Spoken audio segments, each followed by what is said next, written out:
আসসালামু আলাইকুম, কেমন আছেন সবাই? আশা করি আল্লাহর রহমতে ভালো আছেন। আপনাদের সাথে নতুন একটা ফ্যামিলি ব্লগ নিয়ে আসলাম। দেখেন ও কীভাবে করে দুধ খায়, ঘুরে দেখা ওরে কীভাবে খায়। এখন দাঁত চাবাইব।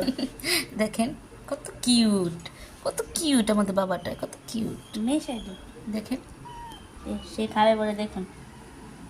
আমার মেয়ে কত কষ্ট করে ওরে নিয়ে, দেখছেন? ওর ধরে ধরে খাওয়া দিতে হয় বাচ্চাদের মতো। এখন ওর বাচ্চা সব কারে নাই, বড় হলে আস্তে আস্তে নিজের নিজের দুধ খাবে।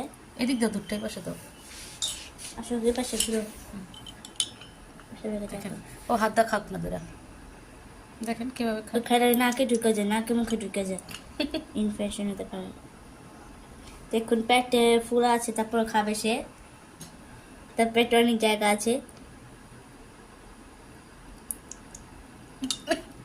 কত সুখ। আচ্ছা সব ভালো থাকেন, সুস্থ থাকেন। নেক্সট একটা ব্লগ নিয়ে আসবো। আসসালামু আলাইকুম।